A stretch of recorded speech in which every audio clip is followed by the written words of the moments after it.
हरियाणा की हर अपडेट के लिए बेल आइकन दबाएं और सब्सक्राइब करें STV हरियाणा न्यूज। क्या हुआ कि हमारे जो पिछले इस बार चुने हुए जो विधायक थे उनका निधन हुआ, जिसके कारण से ये सीट खाली हुई और एक बाय इलेक्शन के रूप में आज हम सबको दोबारा से अपने विधायक को चुनने की बारी आई है।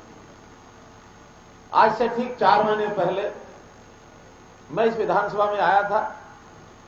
उस समय मैंने अपने लोगों से कहा था, यहां के जितने विधानसभा के लोग हैं इनको कहा था कि आप ये मत समझना कि आजकल हमारा विधायक नहीं है। जब भी कोई ऐसी स्थिति पैदा हो जाए, कोई सीट खाली होती है, तो मैंने ये कहा था कि जो मुखिया होता है सरकार का या विधानसभा का, जब तक नया एमएलए नहीं आएगा तब तक मैं आपका विधायक रहूंगा और विधायक के नाते काम करूंगा।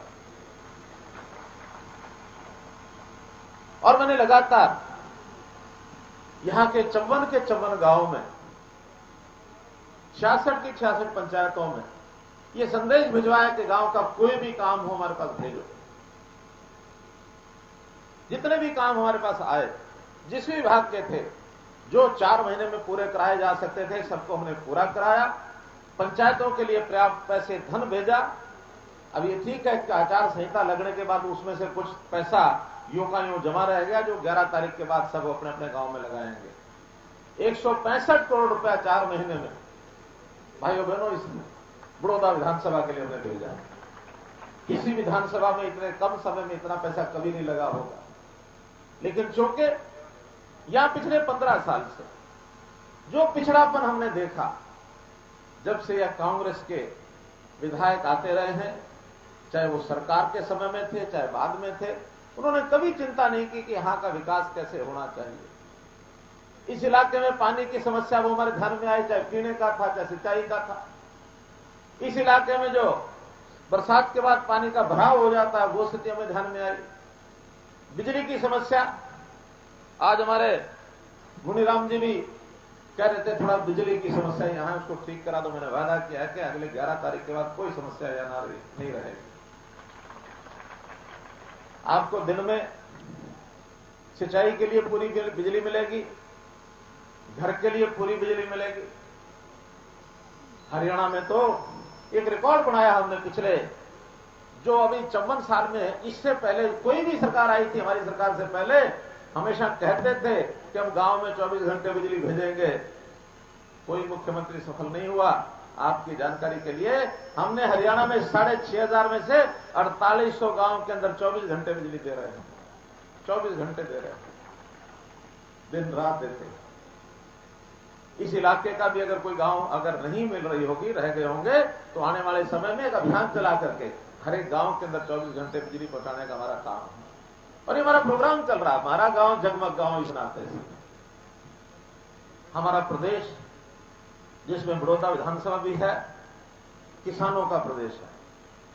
जैसा शमशेर जी बता रहे थे मेरे बोलने से पहले, हमने अपने किसान वर्ग, हमारा कमेरा वर्ग, हमारा मजदूर वर्ग, इनके लिए जितनी चिंता है उसको हम पूरा लगातार 6 साल से ध्यान रखे हुए हैं।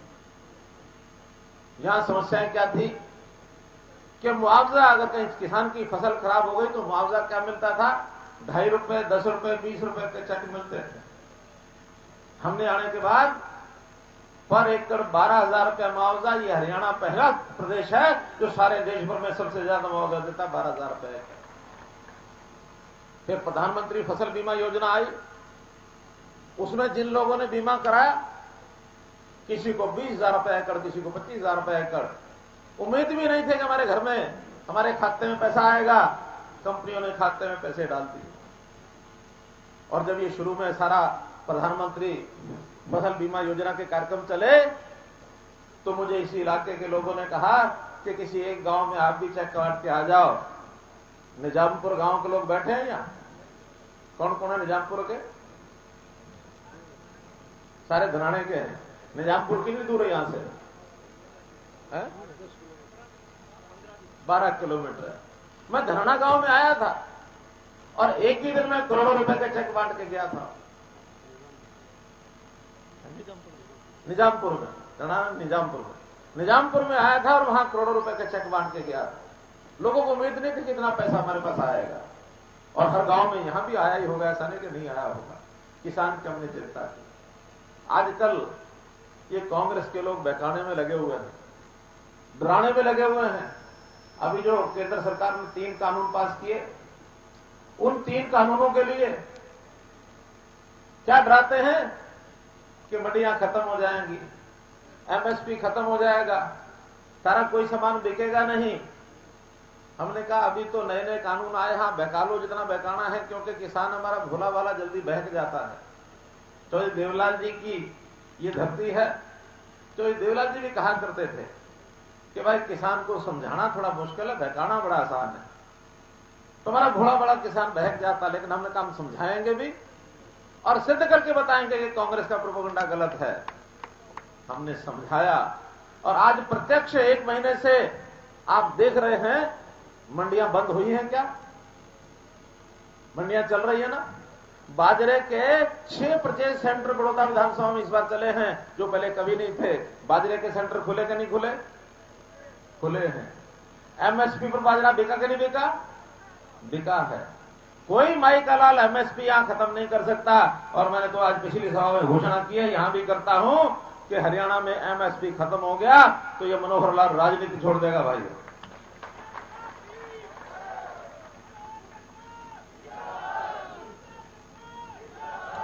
हमने तो इन कानूनों से, बैठो भाई, ध्यान में आ गया, बिना पर्ची बिना खर्ची बैठ जाओ, ठीक है, नीचे करो।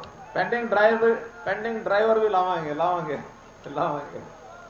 बहुत से काम हमने किए हैं। हमने बिना पर्ची बिना खर्ची नौकरी दे दी। नीचे करो, ये बैनर नीचे करो। इसी प्रकार से हमने कितने ही लोग जो हमारे गेस्ट टीचर थे वो हमने लगवा दिए, कंप्यूटर टीचर थे वो लगा दिए, एक इंडस्ट्रियल फोर्स के लोग 2 सड़कों पर घूमते थे वो हमने लगा दिए। अभी पीटीआई टीचर, उनके साथ 1983 लोगों का सुप्रीम कोर्ट में निर्णय आ गया था। हमने कहा भी तुम्हारे भी चूल्हे जरूर जला के रखेंगे, बंद नहीं होने देंगे। हमें संवेदनशील सरकार है, हमको पता है कि एक आदमी एक उम्र के बाद अगर काम काज छूट जाए तो क्या हालत होती होगी घर की। लेकिन ये संवेदना हमारी कांग्रेस की सरकार ने कभी नहीं दिखाई। तो मैं बात कर रहा था किसानों की।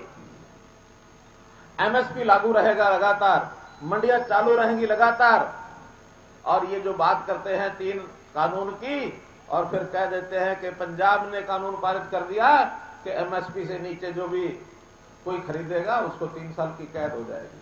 मैंने कहा कौन सी फसल की बात करी इन्होंने? कि फसल तो 2 ही करी है। कौन सी? धान और गेहूं। मैंने कहा धान और गेहूं की बात करके कौन सा पहाड़ तोड़ दिया? वो तो सेंट्रल गवर्नमेंट खरीदती है। धान भी गेहूं भी केंद्र सरकार खरीदती है, एफसीआई लेके जाता है, उसमें पंजाब सरकार का कोई रोल नहीं है, कोई बाहर बिकता नहीं है।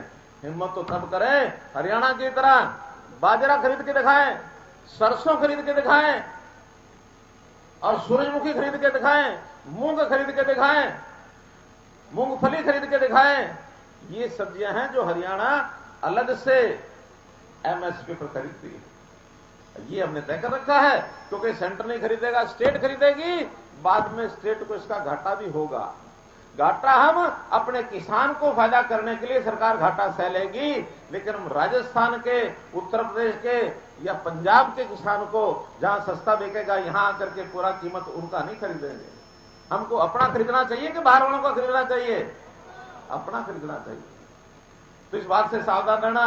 हमने चैलेंज किया है इनकी कांग्रेस की पंजाब और राजस्थान सरकार को कि बताएं कोई बाजरा खरीदा है तो किस भाव खरीदा है, कोई 2 मन खरीदा है क्या? और हमने 6 लाख मीट्रिक टन ये बाजरा खरीदने का अपना हिसाब बनाया हुआ है। बल्कि यहां की मुझे शिकायत मिली कि इस इलाके का बाजरा जरा जल्दी खरीदा जाए। हमने कहा भाई अगले 2 दिन, कल और परसों, जिन्होंने अपना फसल रजिस्ट्री करा रखी है, अगर टोकन नहीं भी मिले हैं, हम आदेश करेंगे कि वो सीधा जाकर के बिना टोकन के भी जाके बेचाए जाकर के। बाजरे वाला इलाका भी थोड़ा है। जीरी भी, जीरी कुछ लोगों ने कहा कि जब 1509 जो है वो सस्ती होगी। मैंने कहा हम एजेंसी को कहते हैं कि 1509 वो भी एमएसपी से नीचे नहीं जाएगी। 1888 तो खरीदेंगे ही खरीदेंगे, नीचे नहीं बिकने देंगे। बासमती की खरीद हमारी है नहीं भाई, बासमती प्राइवेट खरीद है, लेकिन वो भी 1888 से नीचे जाए तो गारंटी है उससे नीचे नहीं जाना चाहिए। जो एमएसपी है वो चावल के लिए सबके लिए लागू करेंगे। तो इसलिए भाई बहनों, यहां के विकास की जितनी बातें हैं हमने पिछले 4 महीने की इतनी कर दी हैं जो इनके एमएलए रहते हुए पिछले 15 साल में भी ये नहीं कर पाए। और आगे भी जो काम आप बताएंगे आने वाले समय में, क्योंकि हमने कई कामों की और भी घोषणाएं की थी पहले। यहां आचार संहिता के कारण से शुरू नहीं हो सकी, चाहे वो यहां की आईएमटी हो, नौजवानों को रोजगार उपलब्ध कराने के लिए यहां हम आईएमटी इंडस्ट्री लगाएंगे, यहां पर हैफेड की चावल की मिल लगाएंगे ताकि आपका चावल यहीं का यहीं और उसकी प्रोसेस हो जाए, यहीं उसी चावल की मिल में जाकर के चावल बना सके। नेशनल हाईवे दो वो यहां बन रहे हैं। बुटाना में जनता कॉलेज, इसकी यूनिवर्सिटी बनाने की बात की है और तुरंत यूनिवर्सिटी बना करके, और जैसी यूनिवर्सिटी वहां बुटाना वाले चाहेंगे वैसी यूनिवर्सिटी वहां बनाएंगे। 2 कॉलेज आपको दिए हम, चाहे भैंसवाल का कॉलेज दिया है और चाहे बड़ौदा का कॉलेज दिया। लड़कियों की शिक्षा के लिए हम गतिमान हैं। हमने कहा कि जितने 48 लड़कियों के कॉलेज इन 6 सालों में खोले, 48 कांग्रेस सरकार में पिछले 48 साल में भी नहीं खोले थे। तो हमारे विकास की गति लगातार एक एक जगह का हम ध्यान करते हैं, कोई कमी नहीं आने देते हैं। हम तो इस कांग्रेस के झूठ से बचने के लिए आपको आगाह करते हैं। ये झूठ लगातार इनके जब से ये विपक्ष में आए हैं, क्यों बोलते हैं?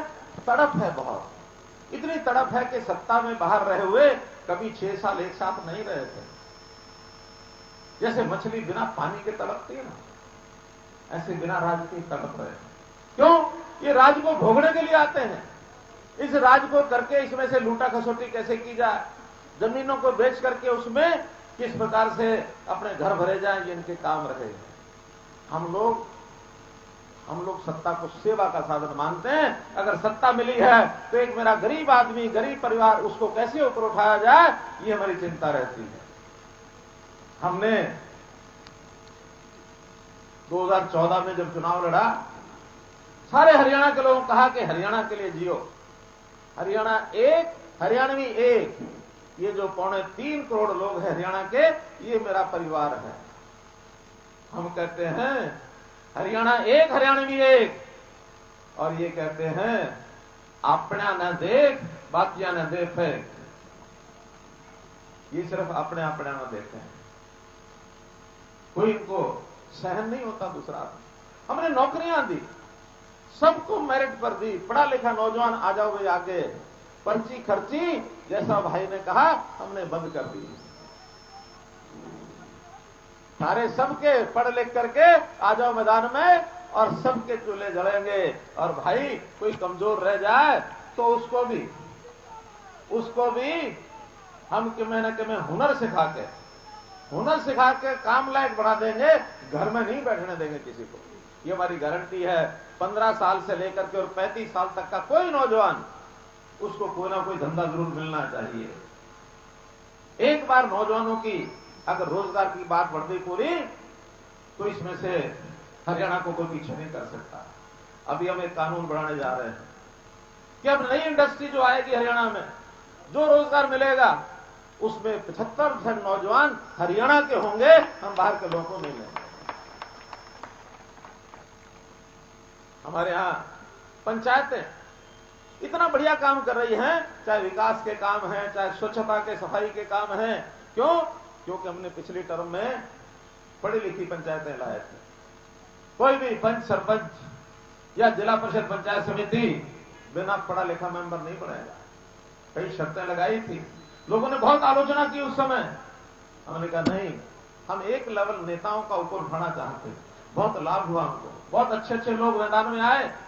और अब अगली बार फिर पंचायत के चुनाव आ रहे हैं, कंपटीशन खड़ा हो गया गांव गांव में। 7 स्टार सिस्टम हमने शुरू किया कि जो ज्यादा बढ़िया काम करेगा इन बिंदुओं पर, उसको हम 7 स्टार का सर्टिफिकेट देंगे, उनको इनाम देंगे।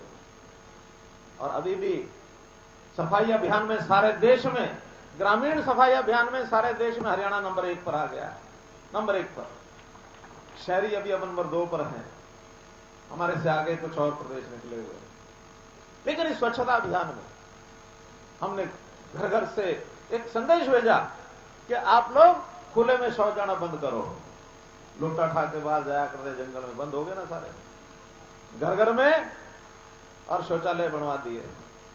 कोई घर अब ऐसा नहीं है जिसके घर में शौचालय नहीं। पानी पीने के लिए घर घर में नल हम देंगे। 8 लाख परिवारों में नल पहुंच चुका भाइयों बहनों। अभी हमारा 29 लाख का टारगेट है आगे आने वाले 2 साल के अंदर।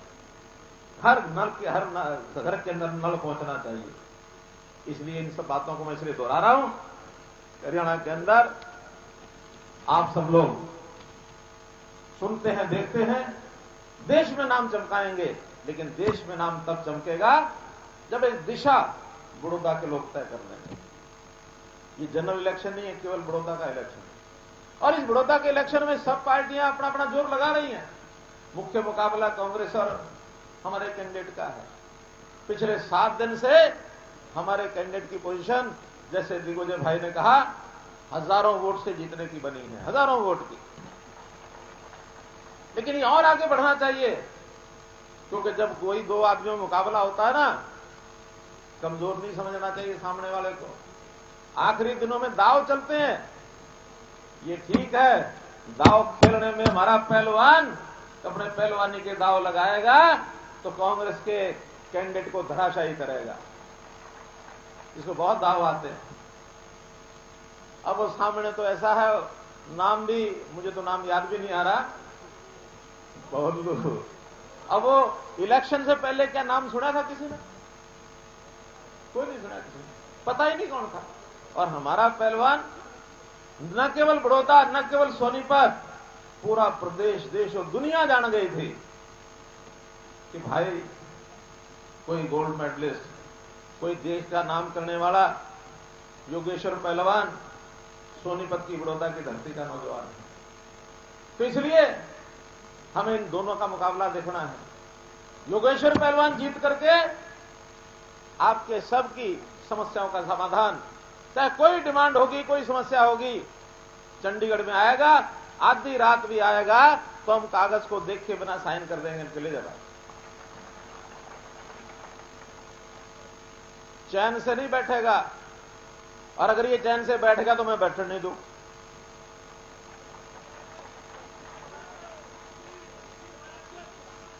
भाई झंडी तो लेके रहोगे तुम, झंडी मिलेगी।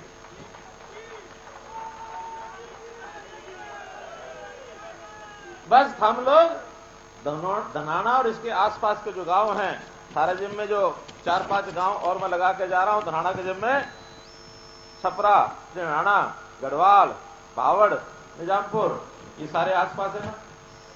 हाँ, ये सब गांव में जीत चाहिए। बोलो, जीत दिलाओगे? पक्का? आप इन गांव में जीत दिलाओगे, फिर हजारों वोट से भाई योगेश्वर को जिताने से कोई रोक नहीं सकता। ध्यान रखना, कांग्रेस के लोग तो बापू बेटा चुनाव अपने लिए लड़ रहे हैं। उनकी इज्जत खराब हो रही है। शुरू में जो कह रहे थे कि बीजेपी के कैंडिडेट की तो जमानत जब्त हो जाएगी, और अब पसीने आए फिरते हैं, सवेरे शाम घूम रहे हैं। दोनों के अलावा और कोई नेता है नहीं उनके पास। हमारे नेताओं की लाइन लगी हुई है। सारे दोनों पार्टियों के, हमारे गठबंधन के सारे नेता हर गांव में जाकर के लोगों से अपील कर रहे हैं। इसलिए आप योगेश्वर को जिताएंगे तो बड़ौदा की जीत होगी, कांग्रेस को जिताएंगे तो उनके बड़े नेताओं की इज्जत बचेगी। हमने अपने बड़ौदा की चिंता करनी है कि किसी और की करनी है? अपनी बड़ौदा की करनी है। जब बड़ौदा की चिंता करनी है तो हम लोग अपने इन गांवों के आसपास से अपने कैंडिडेट को भारी मतों से जिताएं। इतना ही आपको निवेदन करते हुए अपनी वाणी को विराम देता हूं। बहुत बहुत धन्यवाद।